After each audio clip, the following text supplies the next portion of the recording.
Method 2 हम लोग complete कर चुके थे। अब हम लोग क्वेश्चन उसी के जस्ट हम लोग आगे क्वेश्चन हम लोग प्रैक्टिस करेंगे। तो क्वेश्चन है,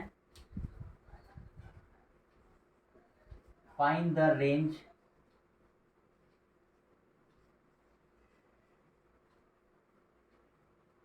of an expression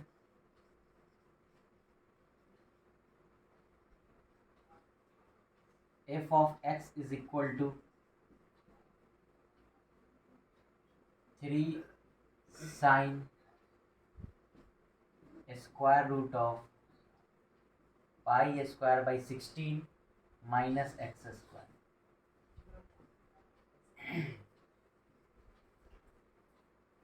this is my question कि f of x is equal to 3 sin root under pi square by 16 minus X square. इस एक्सप्रेशन या फिर कह सकते हैं कि इस फंक्शन का हमें रेंज निकालना है। तो हम लोग मेथड 2 को ही हम लोग यूज़ करेंगे और ऑलरेडी मेथड 2 आप लोगों ने अच्छे से समझ चुके हैं। तो सबसे पहले मेथड 2 में क्या कहा जा रहा था, तो एक बार जस्ट मेथड 2 क्या कह रहा था कि अगर f ऑफ gx का अगर हमें रेंज निकालना है तो सबसे पहले हम gx का रेंज निकालेंगे और इस अंदर वाले का रेंज निकालने के बाद इस रेंज को हम डोमेन की तरह ट्रीट करते हैं और फिर इस डोमेन के अंदर हम f ऑफ x का रेंज निकाल लेते हैं।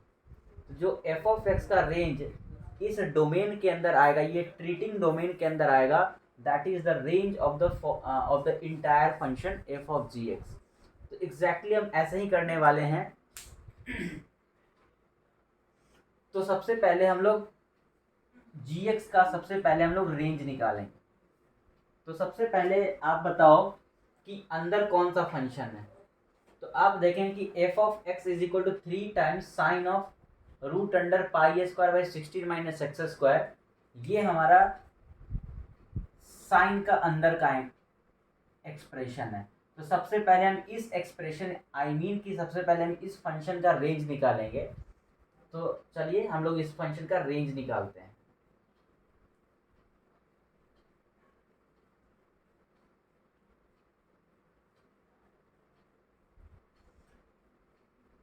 तो हमारा ऑब्जेक्टिव क्लियर है कि हम सबसे पहले फाइंड द रेंज।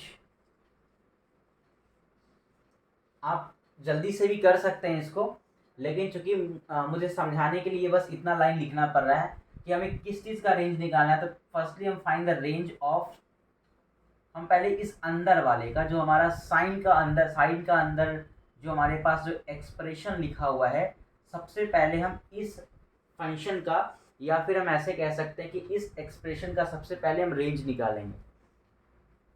इसका रेंज निकालना बड़ा इजी है। हम इसका रेंज निकालेंगे बाय द मेथड 1। मेथड 1 में क्या कहा गया था कि पूरे एक्सप्रेशन में जिसका रेंज हमें पता हो तो उसका रेंज हम लिखेंगे और उसके अलावा और कोई हमारे पास उसके अलावा उस एक्सप्रेशन के अलावा या उस फंक्शन के अलावा जितने भी टर्म होने चाहिए वो सारे के सारे नंबर्स होने चाहिए, के सारे कांस्टेंट होने चाहिए। तो अगर हम इस एक्सप्रेशन का अगर हम रेंज निकालना चाहते हैं तो आप देखेंगे भी कि पाई स्क्वायर हमारा कांस्टेंट है, 16 हमारा कांस्टेंट है, माइनस एक्स स्क्वायर।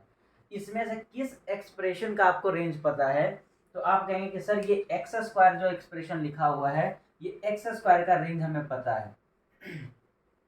आप बता सकते हैं एक्स स्क्वायर का रेंज कितना होगा। तो आपको याद होगा y equal to X square का ग्राफ कुछ ऐसे बनता था। हम लोग ग्राफ भी याद करके रखे हुए हैं अभी तक। तो एक्स स्क्वायर का जो रेंज होता है वो तो होता है 0 से लेकर के इन्फिनिटी तक।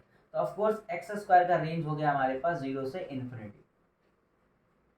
लेकिन आपको पता है कि हमें सिर्फ एक्स स्क्वायर का रेंज नहीं चाहिए, हमें पूरे square root of pi square by 16 minus X square का रेंज चाहिए। तो अब हम क्या करेंगे, अभी तो हमने सिर्फ एक्स स्क्वायर का रेंज लिखा है, अब हम माइनस एक्स स्क्वायर का लिखेंगे रेंज। तो अगर एक्स स्क्वायर 0 से इन्फिनिटी है तो माइनस एक्स स्क्वायर कहाँ से कहाँ तक बिलोंग करेगा। तो आपने पढ़ा है कि अगर ए बिलोंग करता है अल्फा से बीटा, आपने पढ़ा है कि अगर ए बिलोंग करता है अल्फा से बीटा तो अगर हम उसमें माइनस मल्टीप्लाई कर दें, अगर उसमें माइनस मल्टीप्लाई कर दें तो वो कहाँ से कहाँ तक हो जाता है, वो हो जाता है minus beta two minus alpha. आपने पढ़ा है कि अगर ए बिलोंग करता है अल्फा से बीटा, तो अगर माइनस निगेटिव हम मल्टीप्लाई करें वो हो जाएगा माइनस बीटा से माइनस अल्फा। और हम लोगों ने केस डिस्कस किया था। लेकिन अगर ये हमारा अल्फा और बीटा दोनों के दोनों पॉजिटिव नंबर हैं, अगर अल्फा और बीटा दोनों के दोनों पॉजिटिव नंबर हैं, तो अगर हम ए में माइनस मल्टीप्लाई करेंगे तो वो रिवर्स हो जाता है। ऐसा हम लोगों ने केस पढ़ा है। अगर आपको ये नहीं समझ में आया है तो उसे जस्ट पहले वाला वीडियो देख करके आप मेथड नंबर 1 देख करके आए। तो यहाँ एक्स स्क्वायर का रेंज है 0 से इन्फिनिटी, तो माइनस एक्स स्क्वायर का रेंज कहाँ से कहाँ तक हो जाएगा, तो आप कहेंगे कि अगर एक्स स्क्वायर का रेंज है 0 से लेकर के इन्फिनिटी तक, तो माइनस एक्स स्क्वायर का रेंज होगा माइनस इन्फिनिटी से लेकर के 0 तक।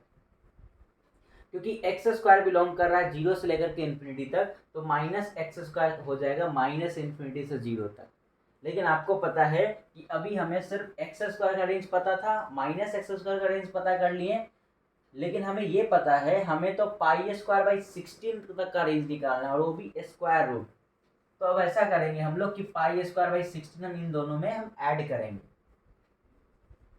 तो पाई square by 16 minus X square, मतलब हमने पाई स्क्वायर बाई 16 ऐड किया। माइनस इन्फिनिटी में अगर हम पाई स्क्वायर बाई 16 ऐड कर देंगे तो कोई बहुत बड़ा चेंज नहीं आने वाला है, अभी भी ये माइनस इन्फिनिटी ही रहेगा। और एग्जैक्टली अगर हम इसमें 0 में पाई स्क्वायर बाई 16 ऐड कर देंगे तो ऑफकोर्स 0 में तो बहुत बड़ा फर्क आएगा, और वो हो जाएगा माइनस इन्फिनिटी से लेकर के पाई स्क्वायर बाई 16 तक।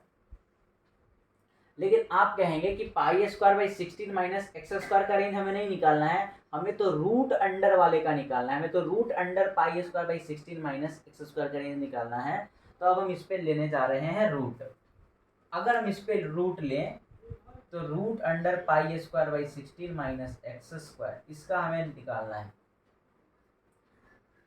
आपको ऑलरेडी हम केस में हम लोग डिस्कस भी किए हैं कि रूट जो होगा, वो जो रूट स्क्वायर रूट डिफाइन होता है, वो स्क्वायर रूट हमेशा पॉजिटिव नंबर के लिए डिफाइन होता है।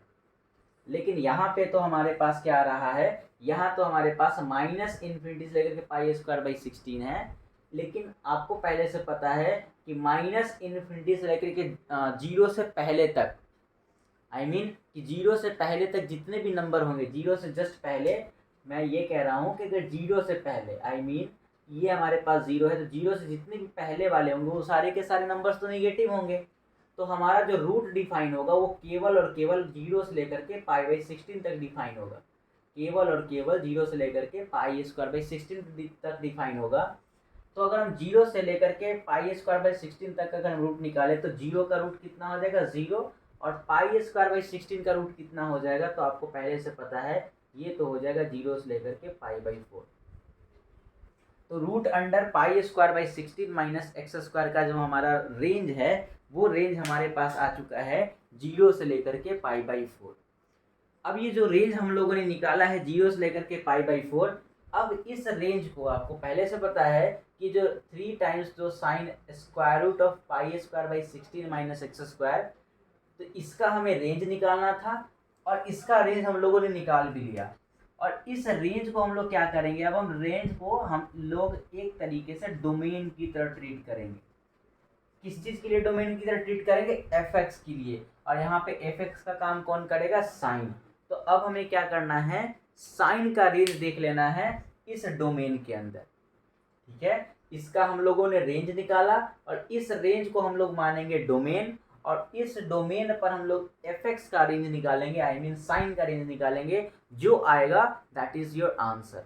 और ऑफ कोर्स 3 से मल्टीप्लाई करके आंसर बताना है, तो जो हमारा आंसर आएगा रेंज का, जो साइन का जो रेंज आएगा, उसमें हम 3 मल्टीप्लाई करके अपना आंसर देंगे। जल्दी से इसको लिखिए।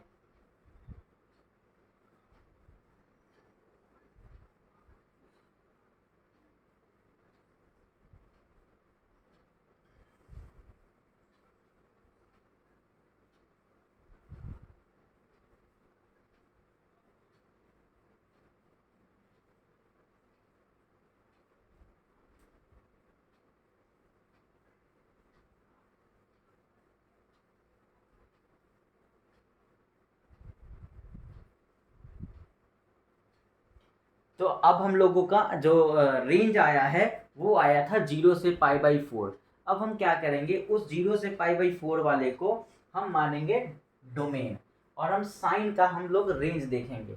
तो ऐसा करते हैं कि हम लोग साइन का ग्राफ बना लेते हैं, क्योंकि ग्राफिकली क्वेश्चन बनाना बड़ा इजी होता है, क्योंकि ग्राफिकली हम क्वेश्चन को बहुत इजीली टैकल कर सकते हैं। तो हम लोग साइन एक्स का ग्राफ देखेंगे, और उस साइन एक्स में हम लोग डोमेन रखने वाले हैं 0 से π/4, क्योंकि हम लोगों का अभी आया था 0 से π/4 आया था, उस पे हम लोग इसके रेंज देख लेते हैं।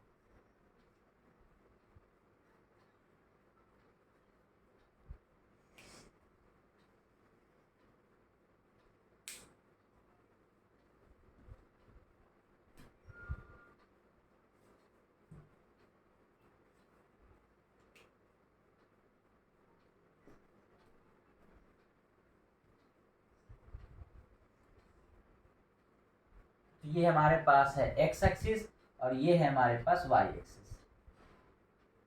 ये है एक्स प्राइम और ये है वाई प्राइम।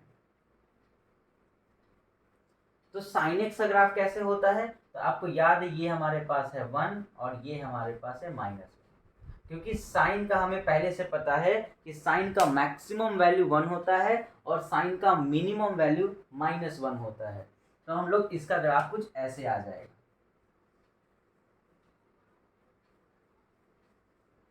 है ना। ये कुछ ऐसे करके ये आगे बढ़ते रहता है ना। हमेशा 1 और -1 के बीच में ये फ्लक्चुएट करते रहता है, क्योंकि ये पीरियोडिक फंक्शन होता है। हम लोग देखेंगे भी पीरियोडिक फंक्शन, एक अलग हम इसका सीरीज ही निकालेंगे पीरियोडिक फंक्शन का, लेकिन अभी बस इस पे ध्यान देते हैं। अभी अभी हम लोगों ने अभी इसका रेंज निकाला था, और वो रेंज शायद आया था 0 से π/4, और मैंने ये कहा था कि ये जो रेंज है इसको हम लोग डोमेन की तरह ट्रीट करेंगे। तो हमारा 0 से π/4 ये आपको पता है पहले से, ये 0 है, और ये आपको पहले से पता है कि 1 कहाँ पे देता है, π/2 पे। तो ऑफकोर्स π/4 कहाँ आने वाला है, तो कहीं ना कहीं बीच में आएगा π/4। π/4 का मतलब 45 डिग्री, π/2 का मतलब 90 डिग्री। तो अगर हम देखें तो इसका इस केस में हमारा जो रेंज आ रहा है वो कहीं ना कहीं ये वाला पोर्शन आ रहा है, अगर आप देख पा रहे हैं ये। तो इस टाइम पे अगर आपसे पूछे कि साइन का वैल्यू π/4 पे कितना होता है, आई मीन साइन का वैल्यू 45 डिग्री पे कितना होता है, तो वो होता है 1/√2। 0 पे है यहाँ पे, इसका मतलब 0 से लेकर π/4 इस डोमेन पे हमारा साइन का रेंज कितना आ रहा है, 0 से लेकर के 1/√2। तो अभी अभी हम लोगों को पता ये चल चुका है कि जो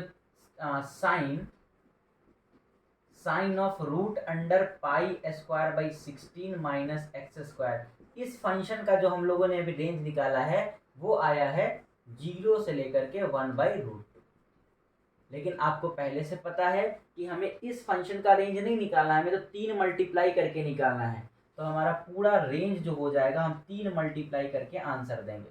तो 3 मल्टीप्लाई करके क्या आंसर देंगे, आपको पहले से बताया गया है कि अगर ए बिलोंग करता है अल्फा से बीटा, तो के अगर कोई कांस्टेंट, अगर कोई नंबर के मल्टीप्लाई कर दें तो उसका रेंज हो जाता है के अल्फा से के बीटा, राइट। तो यहाँ पे अगर हम 3 से मल्टीप्लाई करें तो ये हो जाएगा 3 × 0 0 और 3/√2।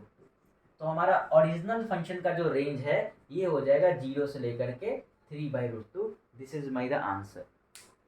तो आपको याद रखना है, जब भी कंपोजिट फंक्शन का हमें रेंज निकालना होगा तो सबसे पहले हम अंदर वाले का क्या निकालेंगे, अंदर वाले का सबसे पहले रेंज निकालेंगे। उस रेंज को हम लोग डोमेन की तरह ट्रीट करेंगे, और उस डोमेन में हम fx का रेंज निकाल लेंगे, और जो भी fx का रेंज आएगा that is the range of the composite function.